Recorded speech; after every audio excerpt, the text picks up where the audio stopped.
নন্দীগ্রামে বিজেপির প্রচার আর সেখানে ট্যাবলো ভাঙচুরের অভিযোগ এবার তৃণমূলের দিকে। বিজেপির গোষ্ঠীদ্বন্দ্বের কারণেই পরিস্থিতি, দাবি তৃণমূলের যেখানে নন্দীগ্রামের কালীচরণপুর এবং সোনাচূড়া গ্রাম পঞ্চায়েত এলাকায় বিজেপির ট্যাবলো ভাঙচুরের অভিযোগ।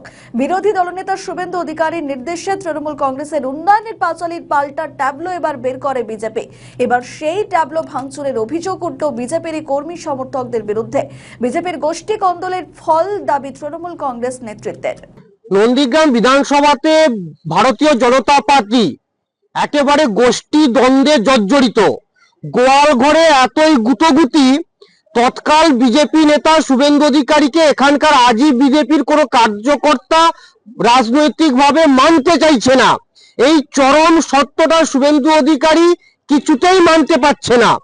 সর্বোপরি আজকে সোনাচূড়া এবং কালীচরণপুর অঞ্চলে বিজেপির আদি কার্যকর্তারা তৃণমূল কংগ্রেসের মামাটি মানুষের সরকারের উন্নয়নের পাঁচালীকে অনুসরণ করে ভারতীয় জনতা পার্টি যে ধপের পাঁচালীর একটি ট্যাবলো বের করেছে, সেই ট্যাবলো তারা আটকেছে, বিজেপির পতাকা ছিঁড়ে দিয়েছে, তাদের ফ্লেক্স ভেঙেছে এবং টোটো ভাঙচুর করে উল্টে দিয়েছে।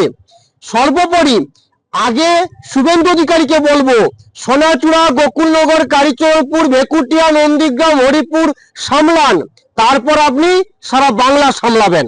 বিজেপি বলছে তৃণমূলের মদতেই নাকি এই সমস্ত ঘটনা ঘটেছে। তৃণমূল এই নিকৃষ্ট রাজনীতিতে বিশ্বাস করে না, আর নন্দীগ্রামের সাধারণ মানুষ জানে এই মুহূর্তে বিজেপির ঘরে কিভাবে আদি নব্য দ্বন্দ্ব চলছে।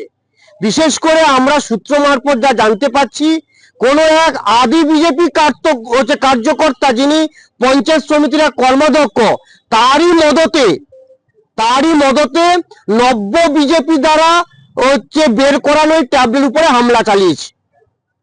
বাপ্পাদিত্য গর্গ, নন্দীগ্রাম 1 নম্বর ব্লক কোর কমিটির সদস্য। আমাদের ভিডিও ভালো লাগলে লাইক ও শেয়ার করুন, কমেন্ট সেকশনে আপনাদের মতামত জানান।